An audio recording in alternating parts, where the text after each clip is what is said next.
Hola, ¿qué tal? Soy Luis Fernández. En esta mañana de domingo, en la 70ª edición de la Seminci, hoy nos encontramos con Irene Iborra, la directora de Olivia y el terremoto invisible. Bienvenida. Gracias. La película es una película de animación stop motion que adapta la novela a la película de la vida de Maite Carranza. Es una película que habla sobre la importancia de la comunidad, sobre los desahucios, sobre las ocupaciones, pero sobre todo sobre esos lazos que se crean para sobrevivir a los tropiezos de la vida.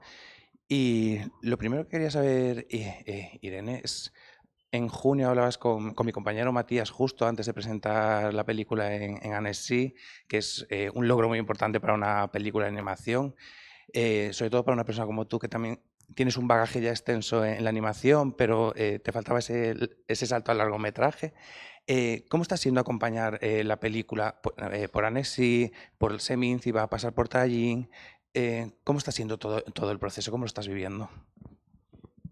Pues lo estoy viendo muy bien, está siendo fantástico, un poco desbordante a veces, porque no me lo esperaba.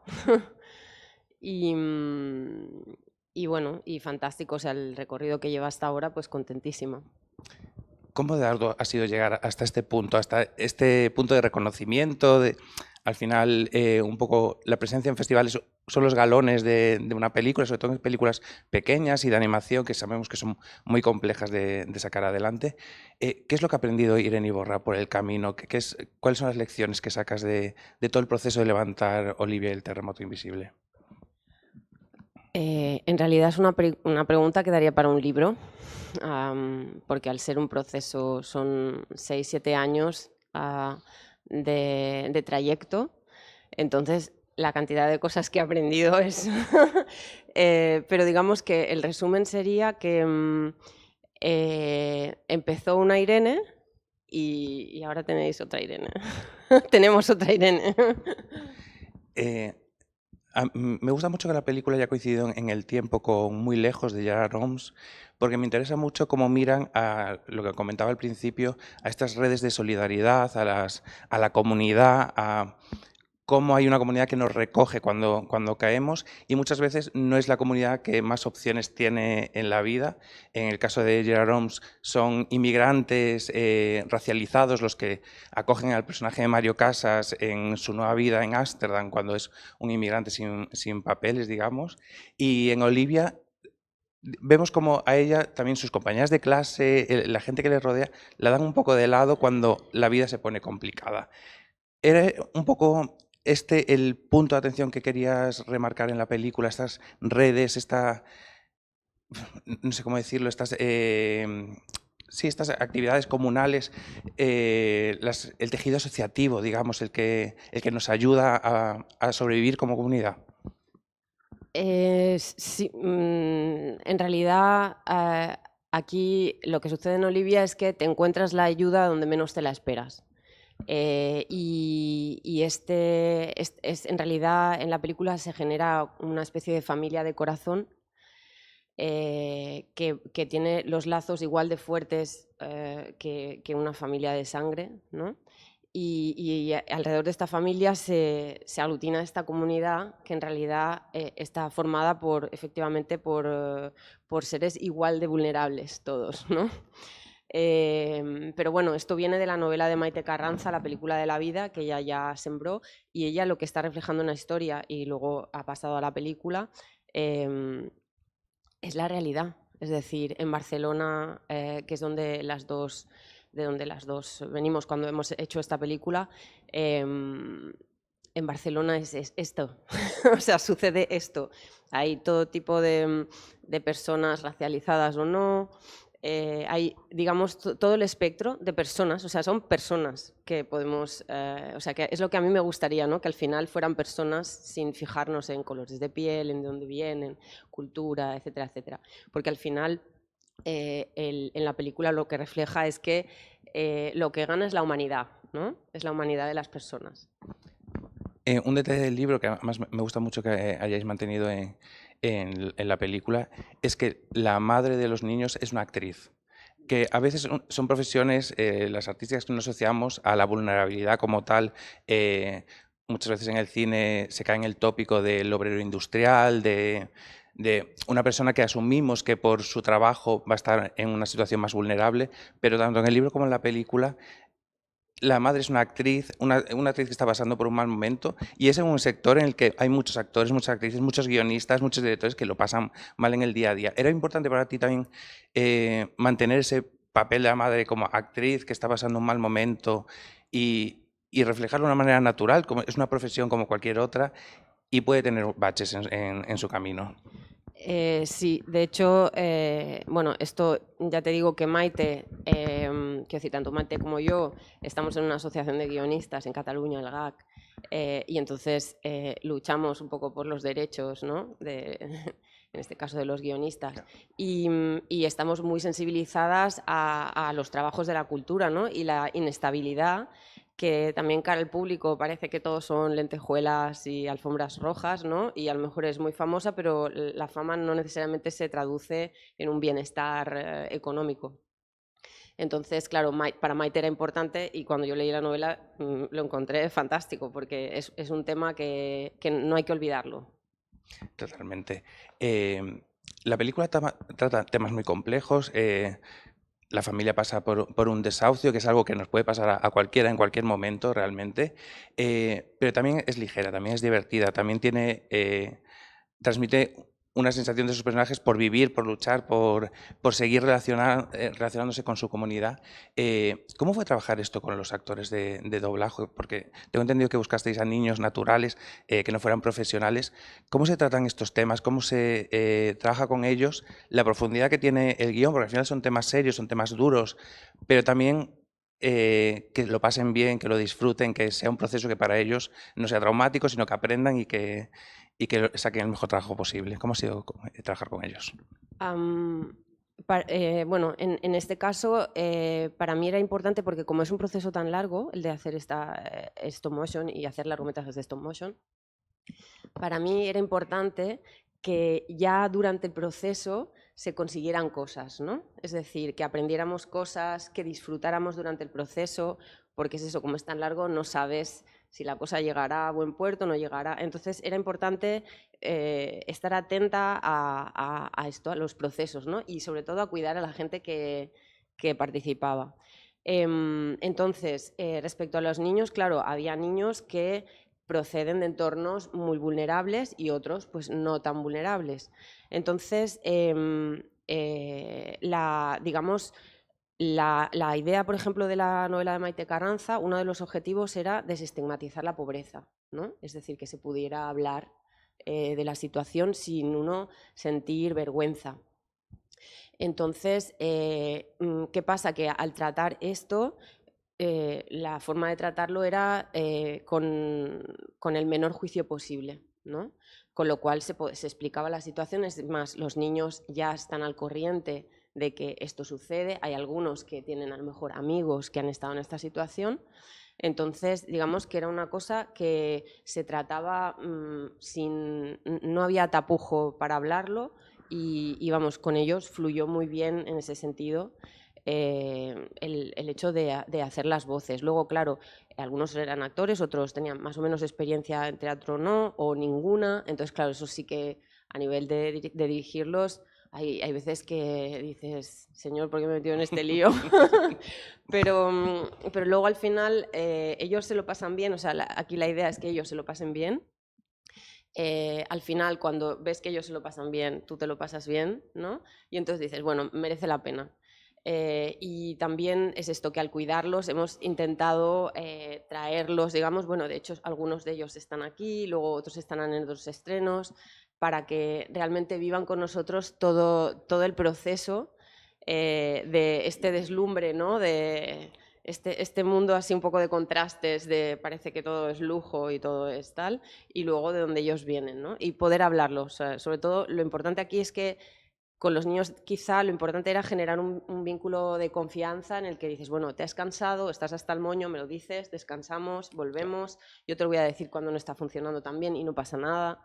Entonces, Bueno, no sé, yo estoy muy contenta. Además, he trabajado eso con versión castellana, versión catalana, versión francesa, que de hecho ayer le dieron un premio a la niña que hizo la versión francesa, con lo cual estoy súper contenta. Va a recoger, es decir, el hecho de repartir, repartir amor, por así decirlo, bueno, me entusiasma. Así que estoy muy contenta en este sentido. Qué chulo.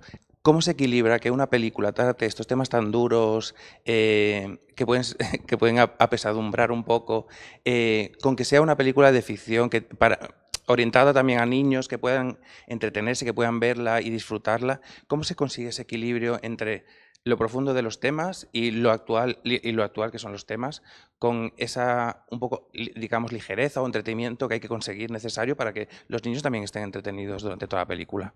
Eh, es difícil. Es difícil y es un punto clave. Es decir, es algo sobre lo que yo reflexioné mucho, ¿no? Y tuve muchísimo cuidado. Es verdad que ya la novela de Maite llevaba, digamos, esta delicadeza y esta combinación de oscuridad y luz, con lo cual en ese sentido lo tenía más fácil. Pero luego es verdad que se ha añadido una capa como de fantasía, ¿no? Y la cuestión está de la película, dentro de la película. Y entonces, digamos que esta capa de fantasía, este distanciamiento que genera lo de la película, era todo para tener el espacio de, en algunos momentos, reír. Eh, en esta historia que a veces es muy densa y más para los niños. Pero digamos que, aunque era difícil, yo creo que la película es una montaña rusa, es decir, es una montaña rusa. Y creo que, bueno, las montañas rusas, pues esto, a veces nos dan mucha impresión, pero nos reímos mucho. Entonces, yo creo que a los niños, si les das una montaña rusa, creo que la van a disfrutar. Totalmente. Y además la película tiene un montón de capas que me parece muy interesante. Tiene ese juego un poco de metacine, de Olivia creando este rodaje un poco imaginario para ayudar a su hermano a entender mejor la realidad que les está tocando vivir, porque el hermano es un poco más pequeño. Eh, es también complicado manejar todas esas narrativas dentro de la película, o fue un proceso natural gracias a que el libro ya tiene una base potente, pero fue natural el tratar toda la historia con esas capas que yo creo que para un adulto la hacen más interesante, le dan una segunda lectura potente. ¿Cómo fue para ti el trasladar las tramas de la película, de la novela a la película? Esto fue, aquí hubo bastante reflexión porque, claro, el libro es literatura. Quiero decir, Maite, además de co-guionista de la película y además de guionista, es escritora. Entonces, el libro es literatura y yo tengo que hacer una película. Entonces, de alguna manera, yo reflexioné un poco en cómo trasladar, digamos, o sea, cómo utilizar todas las herramientas del audiovisual y más del stop motion, ¿no? De estar jugando con marionetas, o sea, estar trabajando como, digamos, jugando, estar trabajando con marionetas. Entonces, ver todo lo que yo podía explorar, ¿no? Con este lenguaje del stop motion, y por el hecho de ser animación y por el hecho de tener sonido y todo esto. Entonces, ahí es cuando se fueron añadiendo estas capas, ¿sí? Para dar lugar al entramado que no ha sido fácil gestionar, que no se te olvide nada por el camino, ¿no? De la historia, no abandonar ninguna de estas herramientas y llevarlas desde el principio hasta el final. Bueno, herramientas, artilugios, ¿no?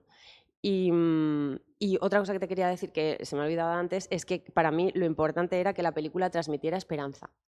Entonces, el libro lo transmite y para mí lo difícil era esto, seguir con la película transmitiendo esperanza. Y yo diría que lo hace. Totalmente. Y para ir terminando, me gustaría un poco reflexionar sobre cómo el cine de animación español, aunque sea complejo de sacar adelante, sabemos los años que tardáis en sacar los proyectos, muchas veces siento que tienen mucha mayor libertad temática, o a lo mejor incluso una valentía mayor, incluso que los largometrajes de ficción que a veces nos llegan, que tengo la sensación de que a lo mejor durante años de crisis en los que lo hemos pasado mal, a lo mejor no han leído tan bien la la actualidad. Y creo que Olivia y el terremoto invisible, Mariposas negras, por ejemplo, con los migrantes climáticos, están sabiendo leer muy bien el mundo actual. ¿Qué es lo que hace que los cineastas que hacéis animación, que son proyectos tan complejos y que involucran a tanta gente y que llevan tantos años, seáis capaces de tener esta reflexión? A lo mejor ese proceso tan largo el que os permite tener una mayor pausa para decir, vamos a hablar seriamente de los temas, utilizando marionetas en este caso. Bueno, yo creo que para mí la animación, si tuviera que resumirla en una palabra, es libertad. Entonces, es libertad de expresión, por decirlo así. En la ficción yo me encontraría un poco encorsetada. Seguro, o sea, hay cosas maravillosas en ficción. Sí, por supuesto. Pero bueno, como yo también soy apasionada del trabajar con las manos, por eso estoy en el stop motion, y esta libertad, ¿no?, de explorar los materiales, de jugar, transmitir cosas con los materiales y tal, pues efectivamente, digamos, quizá el público no está acostumbrado a ver este tipo de exploraciones tratando temas tan delicados sociales. Entonces, bueno, esta película en realidad ha salido porque yo diría que es no solo digamos, una firmeza mía que la ha hecho realidad, bueno, con todo el equipazo que la ha hecho posible, ¿eh? O sea, yo dirijo, coescribo y coproduzco, hago coproducción ejecutiva, pero digamos que hay un equipazo de 200, 300 personas que ha hecho posible esta maravilla para mí. Entonces, lo que te decía es esto, que esta película existe porque hay, digamos, ha habido unas ganas, ¿no?, un poco mágicas de que se llevara adelante. O sea, era una película que para mí era necesaria, pero no solo para mí, sino para mucha otra gente. Entonces, por eso ha sido posible, a pesar de lo largo, lo complicado, el tema tan delicado, que es para niños un tema delicado y todo esto. Entonces, es esto, que esta película tenía que ser. Y me voy a permitir robarte una última pregunta para acabar en un tono positivo, para que me hables un poco de la música, que es parte fundamental de la película, que a veces también es un lugar común de la animación, el meter algún número musical, que destaque en la película, porque yo creo que atrapa a los niños, pero también a los adultos. Creo que la selección musical en esta película es muy interesante, porque vuelve a aportar capas, vuelve a aportar mensaje. Un niño se lo puede pasar bien viendo el número, un adulto va a estar escuchando unas letras que son muy potentes, que son de rabiosa actualidad. ¿Cómo fue ese proceso de trabajar la música y los números musicales, digamos, que hay en la película? Los números musicales para mí salieron un poco solos porque, como yo estaba contando una historia de esta radio, para mí, por ejemplo, pues el rap es música del extrarradio. Además es música muy sencilla, entre comillas, de hacer, que necesitas poca cosa, ¿no? Muchas ganas, mucha inventiva, mucha labia. Entonces, para mí surgió los números musicales, surgieron, y la música un poco como manera de soltar los miedos, ¿no?, las penas y todo esto. Entonces, para mí eso surgió, de hecho estaba en el guión, quiero decir, surgió de manera natural. Y luego, al articular el resto de la música alrededor de eso, sí que ha sido delicado, porque no era fácil luego ya empezar a compatibilizar. Pero bueno, como yo tenía un poco la idea, para mí la idea era que la película tuviera un cierto punto documental, con lo cual, bueno, pues fui recogiendo grupos de Barcelona que están en la película, y luego arreglos que han hecho una compositora francesa y un compositor belga, ¿no?, que han rellenado un poco, hecho el hilo conductor, ¿no?, por una parte imaginación y por la otra calidez de la realidad, y hemos jugado.